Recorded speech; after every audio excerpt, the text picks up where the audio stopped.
जी हाँ दोस्तों, एक क्लर्क से बने विधायक, विधायक से सीएम, अब लोकतंत्र पर उठा रहे हैं सवाल, चुनावी धांधली का दे रहे हैं प्रमाण, अपने गठबंधन से कर रहे हैं बगावत, मुसहर बस्ती से मुख्यमंत्री तक का सफर, नीतीश के बाद ही बने सीएम। मांझी का विस्फोट आपको बताएंगे, मांझी से जुड़ी पूरी कहानी, मांझी के फिलहाल चर्चाओं में रहने की क्या है वजह, कैसे बीजेपी से ही बगावत के सुर पे हैं, कैसे वोट चोरी का दे रहे हैं प्रमाण।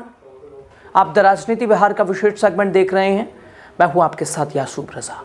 दोस्तों, मुसहर बस्ती से लेकर बिहार की सत्ता तक जिस नेता ने चूहा पकड़ने वाली जाति से निकलकर मुख्यमंत्री की कुर्सी संभाली, आज वही नेता देश के लोकतंत्र पर सबसे बड़ा सवाल खड़े कर रहा है। कभी नीतीश के बाद बिहार का मुख्यमंत्री, आज मोदी सरकार में मंत्री, लेकिन बयान ऐसा कि एनडीए की नींव हिल जाए। हार रहे थे, डीएम से कह के चुनाव जितवा दिया। ये शब्द किसी विपक्षी नेता के नहीं, बल्कि केंद्र सरकार के, मोदी के मंत्री के, बिहार के पूर्व मुख्यमंत्री जीतन राम मांझी के। सवाल, क्या बिहार में चुनाव फिक्स होते हैं? क्या डीएम चुनावी रिजल्ट पलट सकते हैं? और क्या एनडीए के अंदर ही बगावत की पटकथा लिखनी शुरू हो गई है? आखिर मांझी क्यों बार बार बीजेपी को दिखा रहे हैं आंख? और मांझी का सफर, आखिर एक सरकारी नौकरी, एक क्लर्क हुआ करते थे, कैसे क्लर्क से विधायक बने और विधायक से मुख्यमंत्री। सरकारें जरूर बदलती रहीं और गठबंधन भी मांझी ने लगातार बदला, लेकिन अपने आप को सत्ता में ही कैसे रखा, कैसे चलाई अपनी एक तरह से चालें, अपनी रणनीतियां, अपनी नीतियां, सब कुछ आपको बताएंगे। दोस्तों, बिहार की राजनीति में कुछ चेहरे ऐसे हैं जो सत्ता से कभी दूर नहीं होते, और उन्हीं में अगर नाम नीतीश कुमार का है तो नीतीश के जस्ट अगले पायदान पे नाम आता है जीतन राम मांझी का। और मांझी को लेकर कहा जाता है कि नीतीश कुमार की बदौलत ही वो मुख्यमंत्री बने। नीतीश कुमार, चूंकि मांझी पहले क्लर्क थे, क्लर्क से कैसे उनका जुड़ाव राजनीति की तरफ हुआ, वो राजनीति में कदम उन्होंने रखा, फिर किसने उन्हें विधायक बनाया, फिर कैसे क्या कुछ, यानी लगातार ऐसी उनके अंदर कला रही कि सभी को लुभाते रहे। और आज उसी लुभाने की वजह से केंद्र के मंत्री हैं और लगातार अपने दल को बढ़ाने की कागार और पूरी कोशिश कर रहे हैं। दोस्तों, बिहार की राजनीति में नाम बदलते हैं, गठबंधन बदलते हैं, लेकिन सत्ता की धुरी उनके आसपास ही घूमती रहती है, और वो नाम है जीतन राम मांझी। एक ऐसा नाम जो दलित राजनीति का भी चेहरा है और सत्ता संघर्ष की सबसे जटिल कहानी भी है। दोस्तों, 6 अक्टूबर 1944 गया जिले के खिजरसराय प्रखंड का महकार गांव, मुसहर जाति में जन्म होता है जीतन राम मांझी का, और वही जाति जिसे समाज के सबसे निचले पायदान पर रखा जाता है। और आज भी आप देखें मुसहर समाज को लेकर क्या धारणाएं हैं। और मांझी के पिता एक मजदूर थे, खेतीहर मजदूर थे। बचपन में खेतों में ही मांझी का भी समय बीता, लेकिन हालात से लड़ने का जज्बा मांझी के अंदर एक तरह से पलता रहा।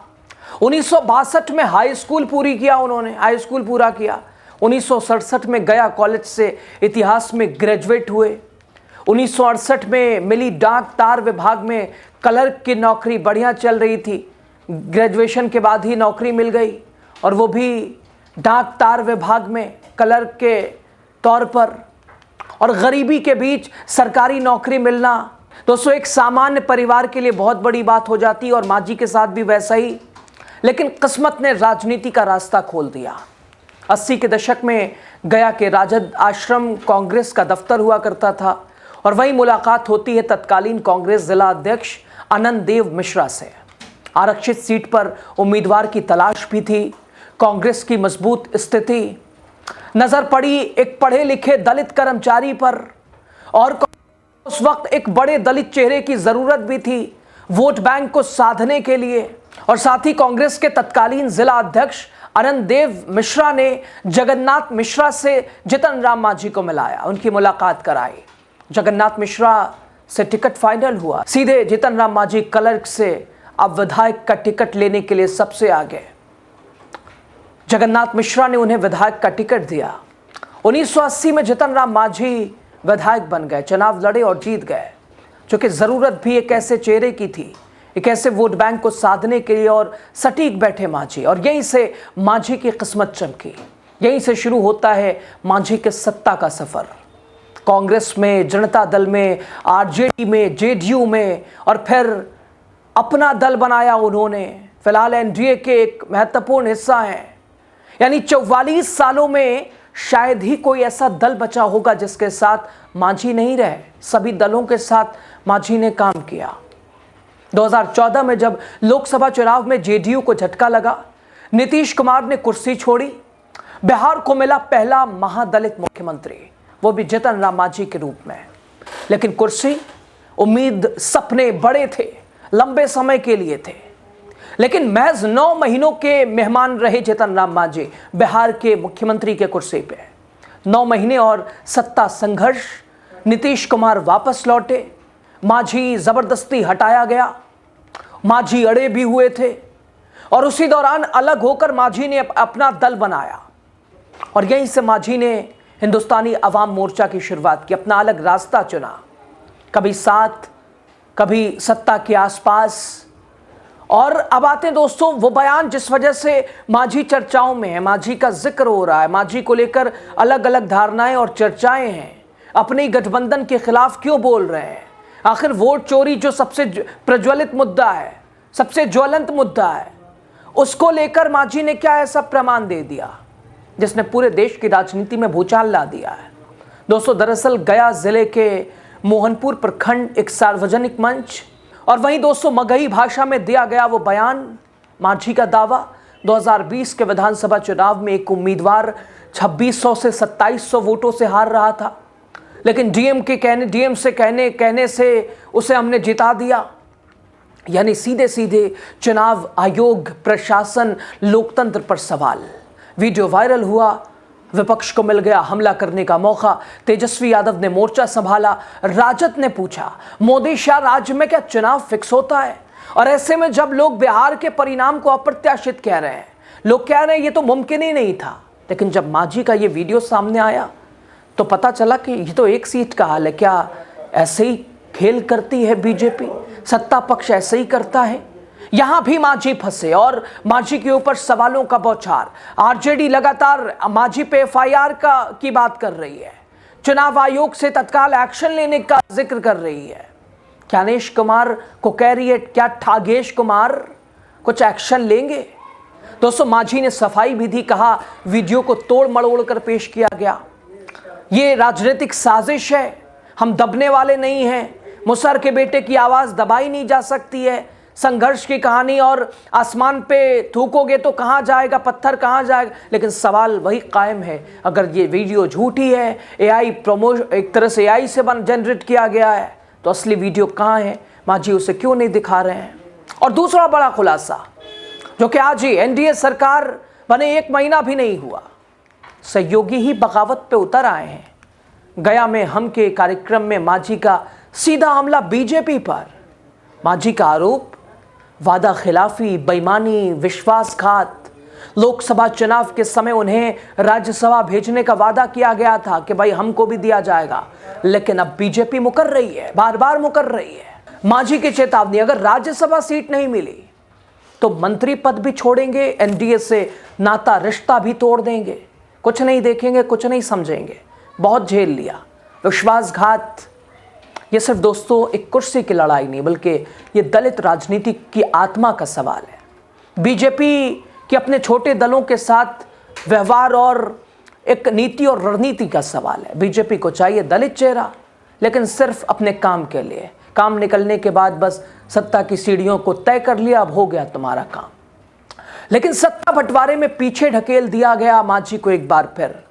दोस्तों, इन मांझी के आरोपों के बाद सवालों का एक पूरा दौर है। क्या मांझी फिर से पाला बदलेंगे? क्या एनडीए में दरार गहरी होगी? क्या एनडीए का हिस्सा अब मांझी नहीं रहेंगे? या बीजेपी, जो कि ऐसा करने वालों की बात अगर उन्हें ज़रूरत होती है तो मान ही लेती है, या सीट दे ही देगी राज्यसभा की।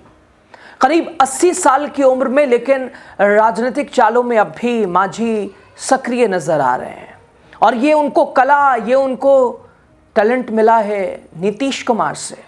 ये उन्होंने नीतीश से ही सीखा है कि कैसे प्रेशर बनाया जाता है, कैसे अपनी दुकान चलानी है, कैसे अपने आप को सत्ता के आसपास ही रखना है। और वो अभी तक दोस्तों 44 सालों में दिखाई दिया है। मांझी भी वहीं बहुत दूर सत्ता से नहीं रहे हैं, आसपास ही रहे हैं। और 2014 से पहले मांझी का अस्तित्व कुछ खास नहीं था, एक आम नेता की तरह। लेकिन 14 और 15 के बाद मांझी की अलग शुरुआत हुई और आज एक दलित नेता के तौर पर बड़ा चेहरा, बिहार में राजनीति की एक अलग धुरी के नाम से जाने पहचाने जा रहे हैं। उनकी ताकत सीमित है, लेकिन वक्त पर बयान देकर सत्ता को असहज करना उनकी कला है। और ये कला उन्होंने नीतीश कुमार से ही सीखी है। जीतन राम मांझी की कहानी संघर्ष, सत्ता और सियासत की जटिल परतें, एक तरफ चुनाव फिक्स होने का सनसनीखेज खुलासा, डीएम से कह के चुनाव जीतना, हराना, किसे जिताया किसे हराया, बीजेपी और एनडीए का खेल उजागर, और दूसरी तरफ एनडीए में खुली बगावत की चेतावनी, खुला अल्टीमेटम कि छोड़ देंगे, तोड़ देंगे रिश्ता, सब कुछ भूल जाएंगे। निगाहें टिकी हैं चुनाव आयोग पर, बीजेपी के अगले कदम पर, मांझी की अगली राजनीतिक चाल पर। क्योंकि बिहार की राजनीति में दोस्तों जीतन राम मांझी कभी हाशिए पर नहीं रहे। वो या सत्ता में होते हैं या सत्ता को हिलाते हैं। और एक बार फिर वैसी तस्वीर है। अगर बीजेपी मांझी की बात नहीं मानती है, मांझी का सुर, मांझी के पास ऑप्शन है, मांझी के पास विकल्प है। खैर, मांझी की कहानी, मांझी का संघर्ष, एक क्लर्क से विधायक, विधायक से सीएम तक, और फिलहाल मोदी कैबिनेट में अहम हिस्सा बिहार सरकार के मौजूदा अंग। आपकी राय बताइए जरूर, वीडियो शेयर कीजिए और लोगों तक भी पहुंचाइए।